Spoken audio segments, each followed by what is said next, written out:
Hallelujah.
Good morning, everyone. Good morning. That was great. My name is Nancy McDowell. I'm a member of the Board of Trustees here at Mainline Unitarian Church. Welcome to our place of community, spirituality, warmth, and safety. As Unitarian Universalists, we strive for a community and a world that values the inherent worth and dignity of every person. That means every person. A special welcome today to any visitors we have. Coffee and conversation awaits in the fireside room across the hall after the service. And a warm welcome to our people online. Welcome, you are very much a part of us. Let me introduce our worship team today. Reverend John Morehouse, our senior minister. Dawn Star's Sarah Borchelt, Director of Learning and Family Ministries. Our worship associate today is Dr. Tracy Simpson. And music this morning is the MLUC Choir, and all of you.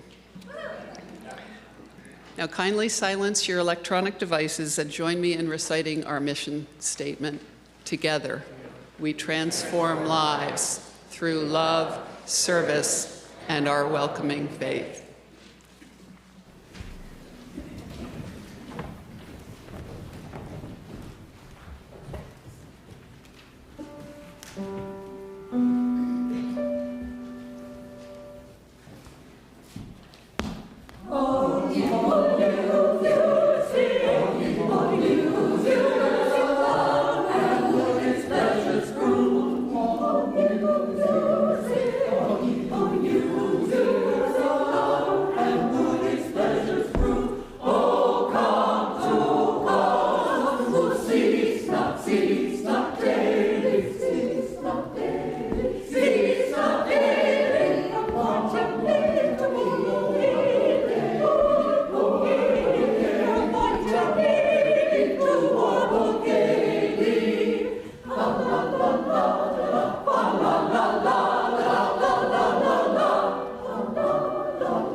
For our chalice lighting, Live into Love by David A. Miller.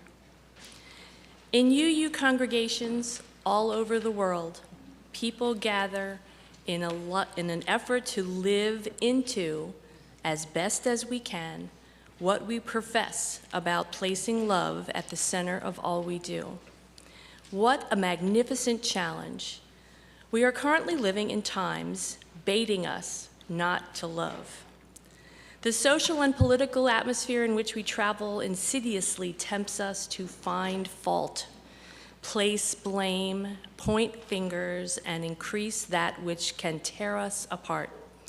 And yet we practice a faith, often imperfectly, because after all, we are human, but we continue to practice a faith where we are called to answer this question: what is the most loving thing I can do right now? So as we gather today to support each other in living this mission, may the light of our flaming chalice breathe life and love into every one of our congregations and into those who, by the very nature of this calling, have this great and wonderful opportunity to live into love in these days filled with so many struggles and so much possibility. Now please rise in body or spirit and join us in hymn number 44, We Sing of Golden Mornings.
So I want to invite Katie, Sarah, and Graham, and who else did I talk to about helping me with this? Come on up. Do you want to help, Junie? Okay, who have we got? We got that's four. We probably need like one more helper. They need to be like not too much shorter than Sarah. You can be taller than Sarah, that's okay, but you can't be shorter. Who else would like to come up and help? Who else we got? David's gonna help? Okay. He doesn't know what I'm doing as far as I know. Okay, come on over here in this big open space right here. So Sarah, you're gonna stand in the middle, and the rest of you are gonna stand in a circle around Sarah. That's not a circle. That's a semicircle. Okay, you need to be a little closer to Sarah. Okay, thank you. So we're gonna do a circle trust fall. Some of you might have done this before or have had experience doing it. So Sarah's gonna stand in the middle of this circle, and the rest of you are gonna get nice and close so there's no gaps. You don't want her to fall through the trust circle, that would be bad. So if you're on the outside, you're gonna take a solid stance, like put one foot a little bit in front of the other foot, like this. Yeah. Junie, move your foot back a little bit. Okay. I know, you're a strong person, I know. You are. Okay. So Sarah, you're gonna be in the middle, and you're gonna close your eyes. You can do it. And you're gonna cross your arms on your chest so you're protected. And when you're ready, you're gonna close your eyes, and you're gonna take a deep breath, and you're gonna tell the people around you that you're ready. Don't do it yet. When she says that, you guys are gonna put your hands up. She's gonna fall one direction or another. You guys really could move in a little closer. Okay. She's gonna let go and relax and lean back or to the side or for whatever you wanna do, and they're gonna catch you. And they're gonna move you back up to the middle, and then you're gonna fall again a different direction, and somebody else is gonna catch you. And you're gonna see how it feels to trust that you're gonna be held like that, okay? Okay. So when you're ready, close your eyes and take a deep breath and say, I'm ready, and gently.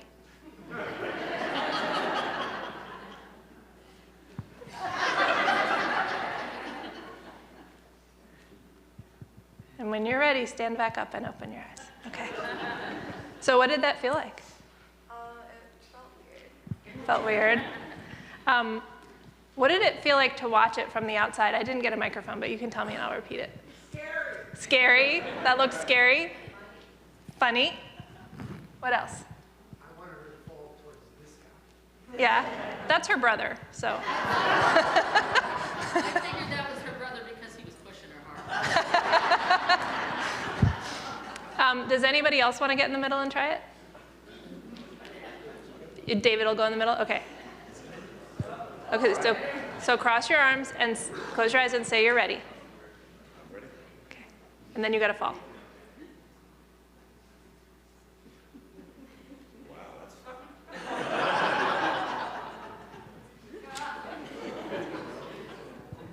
When you're done, stand up. How was that? How did that feel? Surprising. Surprising? That was surprising? Okay, anybody else in the circle want to get in the middle? You don't have to. You just invitation. Okay. So letting yourself fall like that is an act of trust. You trusted the people in the circle around you to catch you, mostly, probably. Holding someone like this when they are falling is an act of love. This is an embodiment of trusting in love. So when you hear John talking about trusting in love later, think about that. Think about what that would feel like, or what it did feel like if you were one of the people doing it today. Thank you all very much. And children and youth can go to their classes. I'll meet you in the atrium.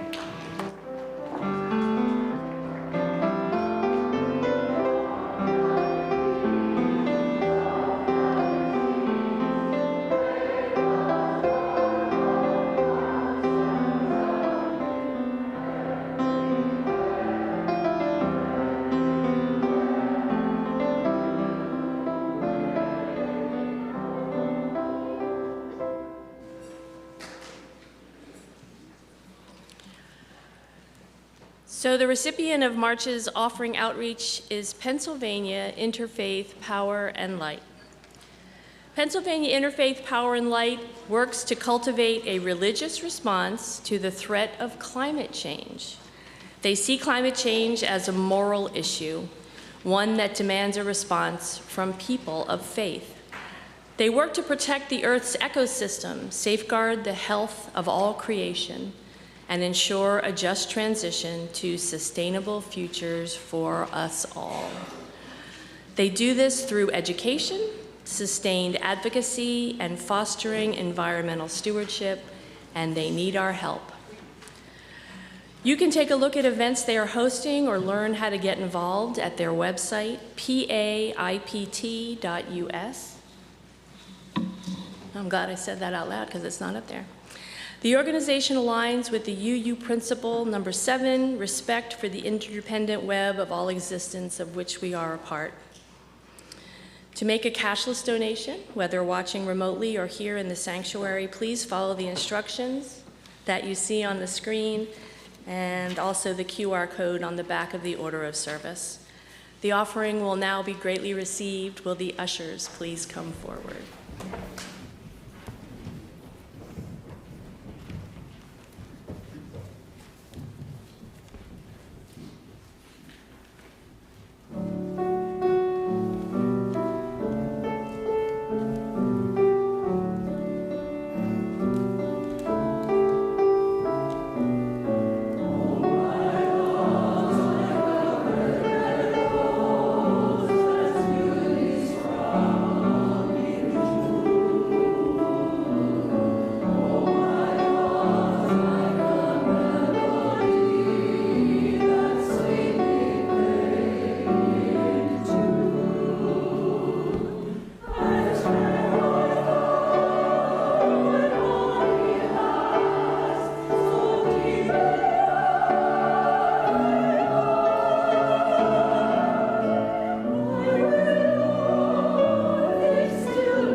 It is our custom to share our personal joys and sorrows, expecting to be heard, accepted, and supported. Candles of Community is our ritual of personal sharing and support. After each candle is lit, please join me in saying, "We hold you in our hearts." This morning, Pam Costi lights a candle of sorrow for her brother Paul Costi, who died suddenly at his home in California from a pulmonary embolism. He is survived by his adult children, Lauren and Jance, and his sister, our own Pam.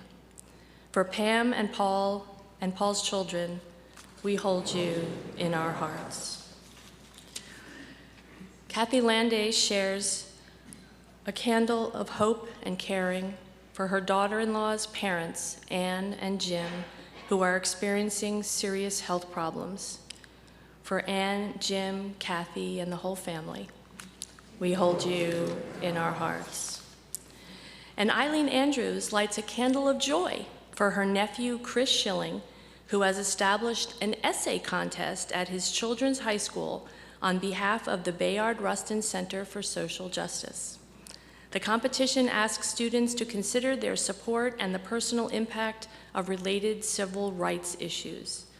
The Bayard Rustin Center in Princeton, New Jersey advocates for marginalized people, particularly LGBTQIA+ youth. For Eileen, Chris, and the youth at the Bayard Rustin Center, we hold you in our hearts. And for all joys and sorrows too deep for words, we light a candle and hold you in our hearts.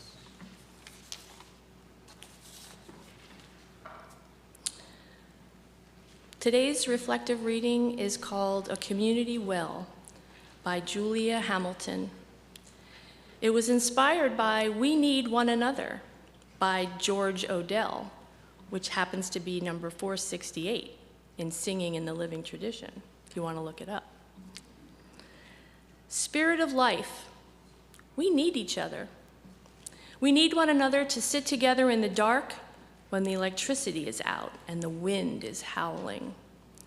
We need one another to wade through the water with nothing but an old canoe and the will to save as many lives as possible.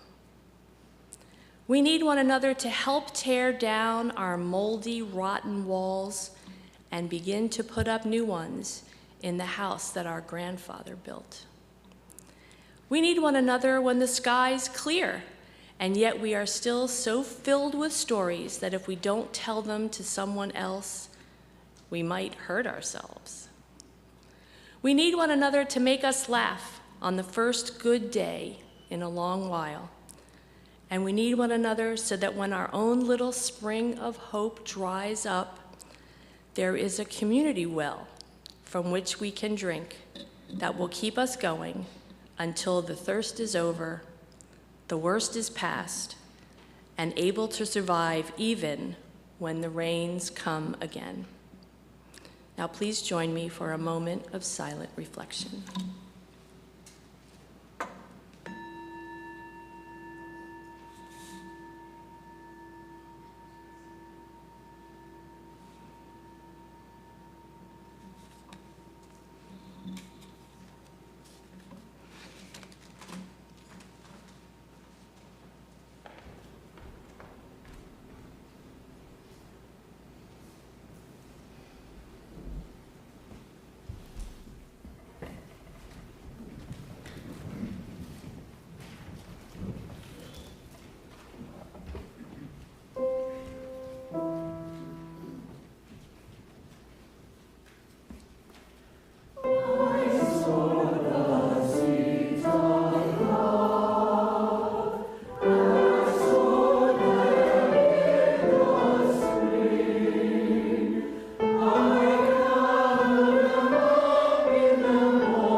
Thank you to the choir. Thanks, Tech Deck in the back.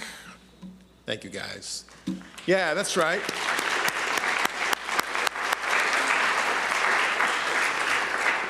Thank you, Tracy and Nancy and all the folks on staff, and thank you all for showing up, right? You're here. And if you're online, you're almost here. I have always been fascinated by the many facets of love. Romantic love, eros, love of friends, love of family, love of the other, which Jesus talked about, agape. Why do we have so many kinds of love and only one word for it? Why not as many words for love as Eskimos have for snow? On cynical days, on days like most days now, when I look at the news once too often, I dismiss love, as Tina Turner says, as another half-baked emotion, until I remember that almost everything we are and do as people is connected to love. Love is that animating force that is within us and around us and makes this place move forward. At the end of the day, we need to lean on that, not the sentimental kind of love, but the deep, aching, heartbreaking love. I remember someone I once counseled, the mother of 3, who had to commit her son to a lockdown unit the night before because he had come at her with a kitchen knife. Her son was struggling with drugs and mourning the death of his father, and she was a single mother now. And her church held her in the embrace of that love, even knowing, as difficult as this was, that she would be able to get through it. She could trust in that tougher love.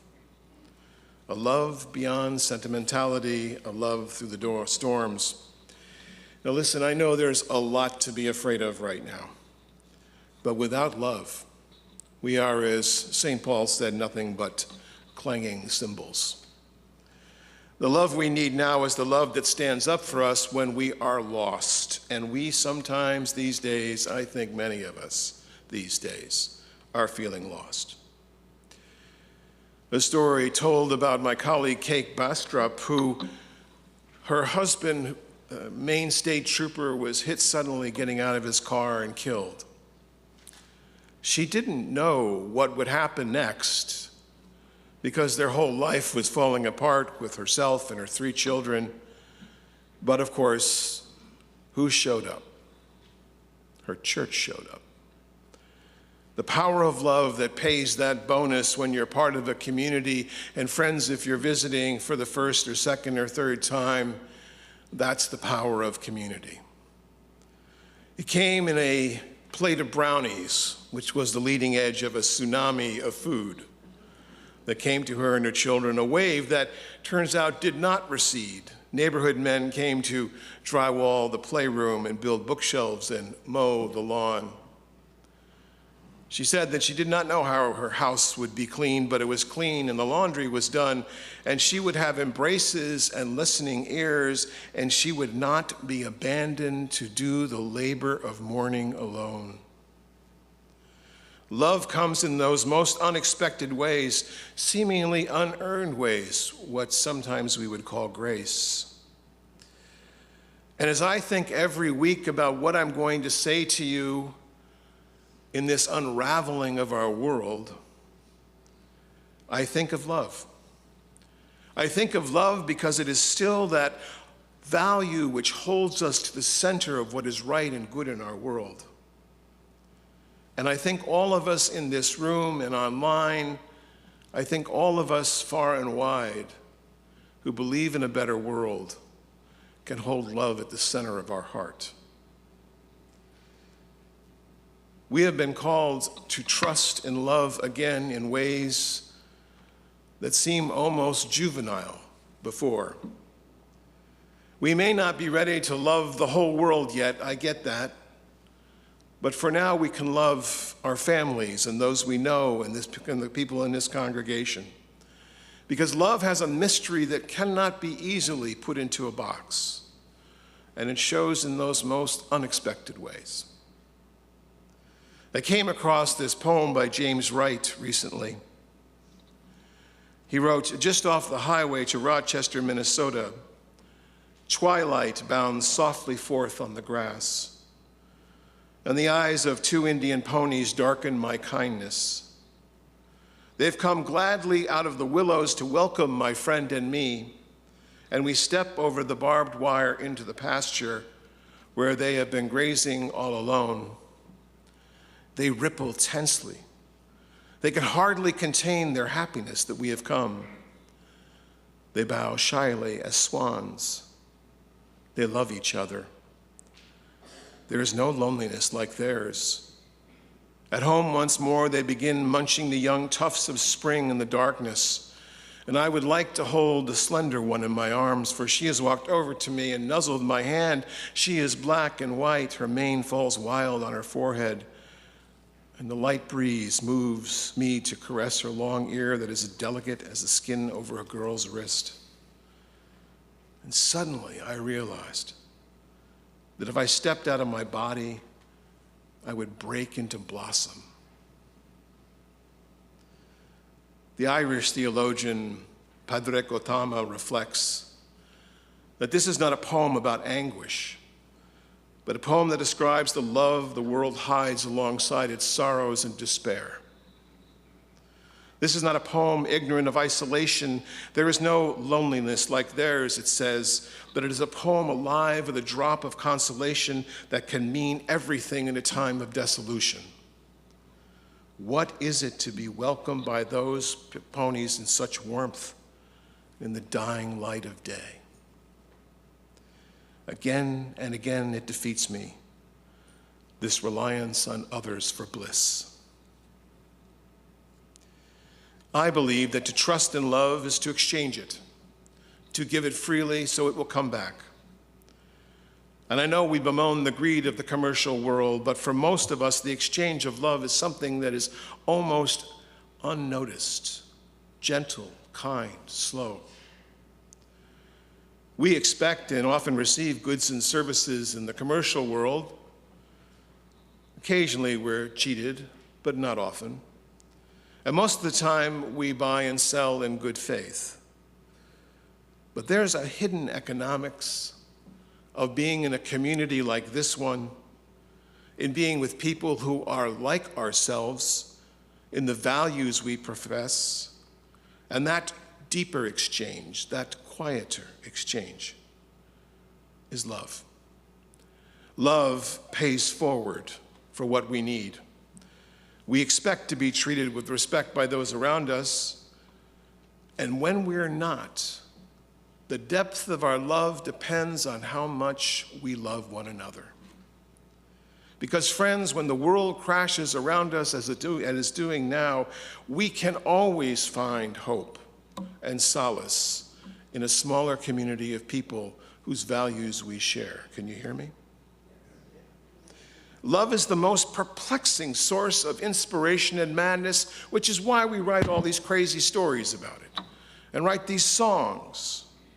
It's necessary to be human. It's necessary to find meaning. It's necessary to being religious. It was, after all, our universalist forebears who proclaimed God is love. And we can shelter ourselves from life's storms, but we will deny life in doing so. We have to face the reality. At one time, love will teach us all the lessons that we know from grief. Faced with loss, the late Forrest Church once said that grief brings a potency to love. He reminded us as he died from cancer, and he wrote, "From death, love lives, in life, love serves. From death, love lives, in life, love serves." It makes a complete circle, this power. Love serves. It serves the living. That's what any of us will learn. Loss reminds us to lose and love again. And with that memory, all of us can pay it forward. Look, this may be a news flash to some of you, but none of us is getting out of this alive. How much we love in the life we have is often determined by how much we value the life that's still around us.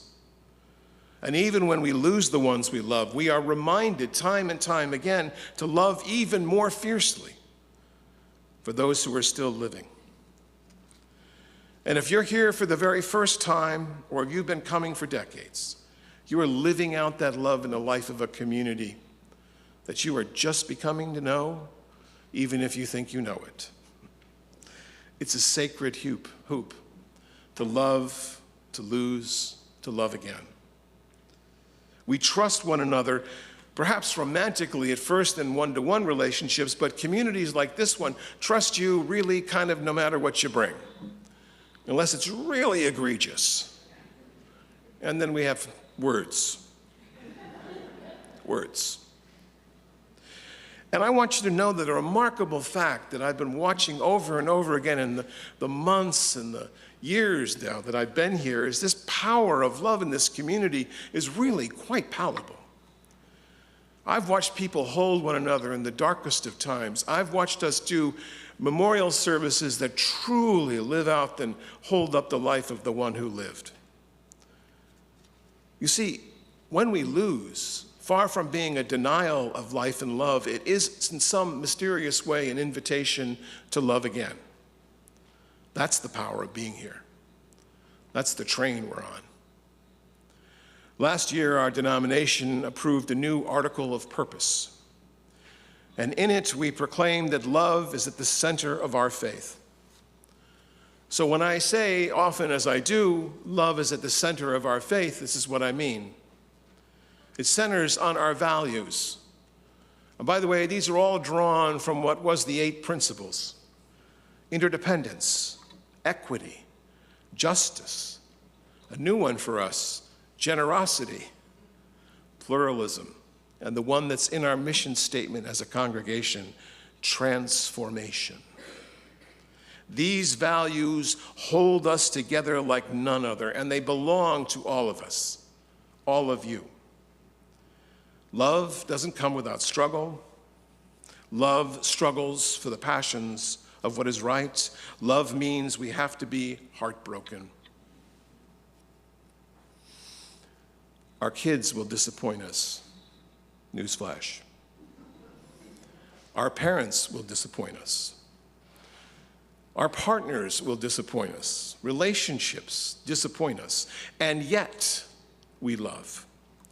Children become adolescents, and we have to learn to love them in new ways, and parents become old, and we love them as caretakers they once were to us. Couples suffer changes in careers and dreams and desires and health and the work and grace that sometimes is needed to reinvent a relationship. The more times we suffer a death, the deeper the love becomes. It's not always possible. It's an ideal that sometimes needs a little work. There's another telling in the first chapters of the Bible, that first love story of Adam and Eve. People don't often think of Adam and Eve as a love story, but it's there. The author Bruce Feiler puts it this way: it has all the right parts. Boy meets girl, girl meets boy, what in Hollywood they call a cute meet. In fact, it's more powerful because having God made Adam and making Eve from the other side, not the rib, that's a mistranslation, from the other side, that's why Eve completes Adam, Adam completes Eve. This independence, this seeking of knowledge is something that they have to do together, and they eat from the apple of the knowledge of right and bad, evil and good, and their eyes are opened, and while they are thrown out of the garden, they are thrown into life as a couple. Now, I don't know if this all started that way. There's another take. One day in the Garden of Eden, Eve calls out to God. She was first. Lord, I have a problem. What's the problem, Eve? God asks.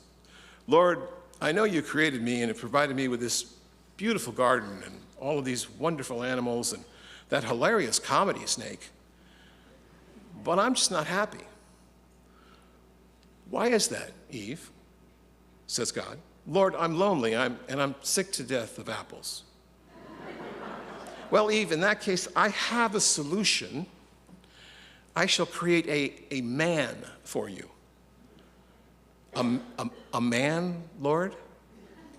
Yes, the man will be a flawed creature with aggressive tendencies, an enormous ego, and an inability to sometimes empathize or even listen to you properly.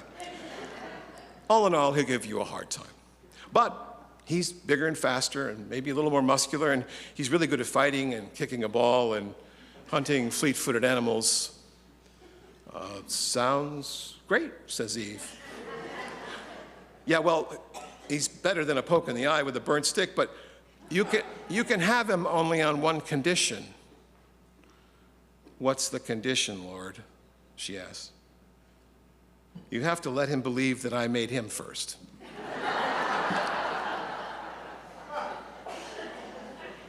Funny how that works. Since ancient times, we have assumed we can construct our own happiness, that we somehow were the willful being that decides on our future. And to some extent, that's true, although in the ever ongoing debate between free will and determinism, more is determined, I think, than we realized. Perhaps now love can also be constructed, or perhaps we can move it along in some way. Dating apps. These are ways in which we can connect with other people, although I have found that if you put yourself out there in the world and offer yourself as you are in some social service, you're much more likely to find love that way. In fact, often I say, don't try so hard. Let love come to you. But love pays us in ways where we need it the most. And in trusting love, we come to our best intentions. Love makes a sense of failure in a way. And it also is the reason we're here. We are coming to the end of our annual operating fund pledge drive. And I want to thank you all for making generous donations. We are 20% higher from the same people who gave than we were last year. That's amazing.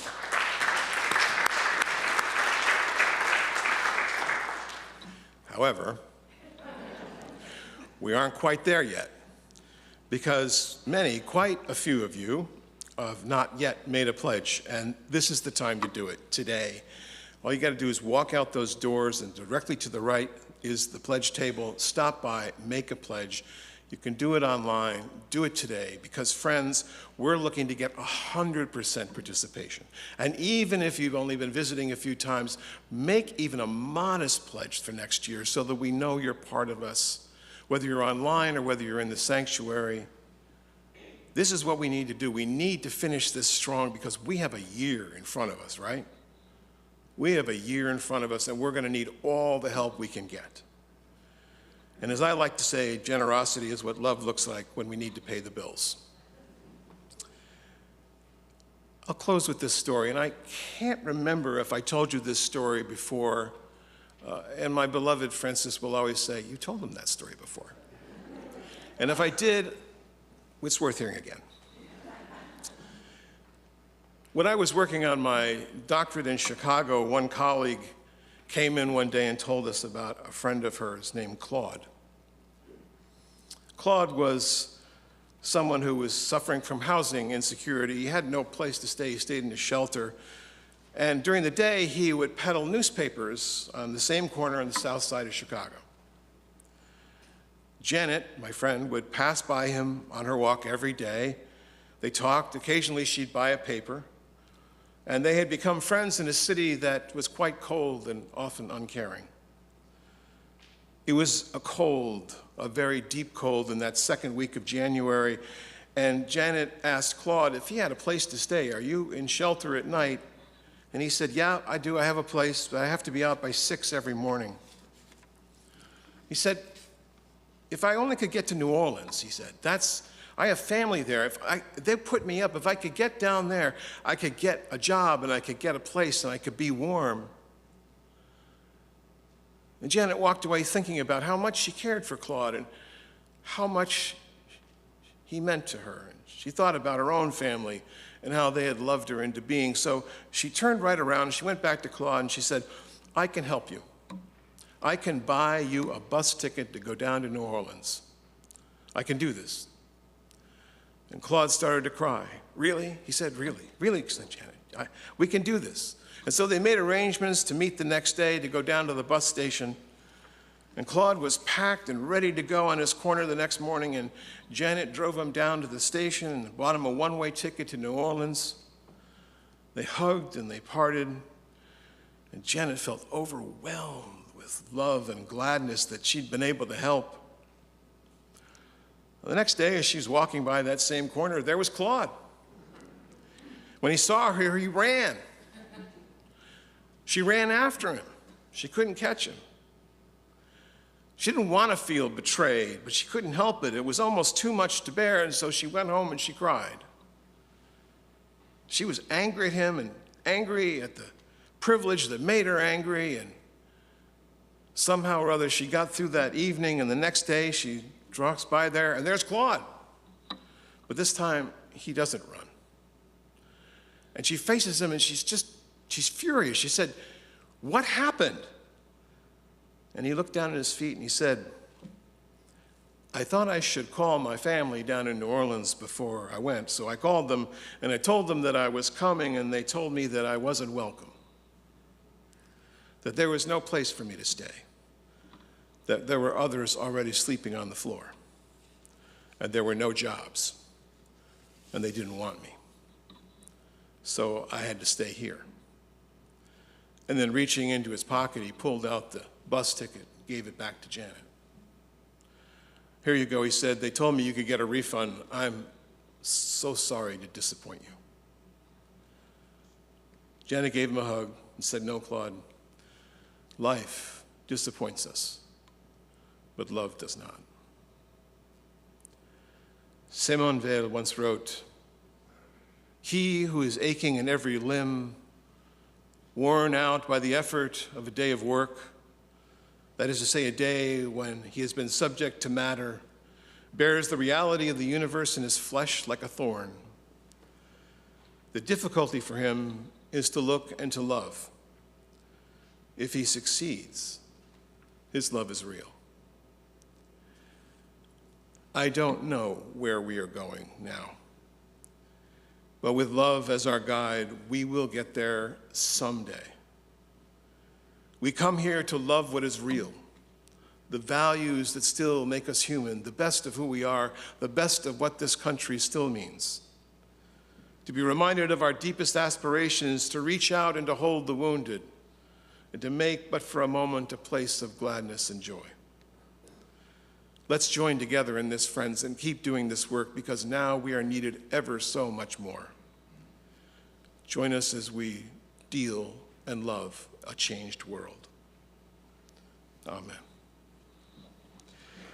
Please join me and rise in body or spirit as we sing our closing hymn, number 1020, Woyaya.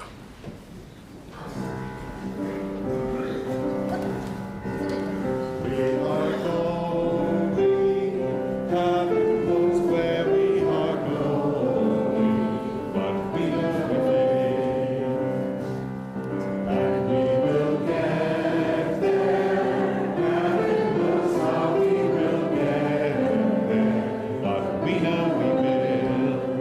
It will be hard, we know.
from Angeline Jackson. May we remember that trust, like love, grows in small ways, in promises kept and confidences held, in showing up again and again. And may we stay brave enough to trust and love, to build it slowly, and to be gentle with ourselves and others when it breaks. For now our service truly begins. Amen. Please remain seated for the postlude.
Taking less, the rich stopped needing more. Instead of shouting no and yes, both looking at me, shouted amor. Da da da da da da da da. Da da da da da da da da.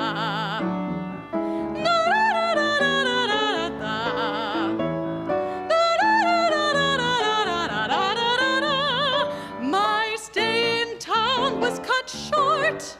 I was dragged to court. The judge said I disturbed the peace, and the jury gave him what for.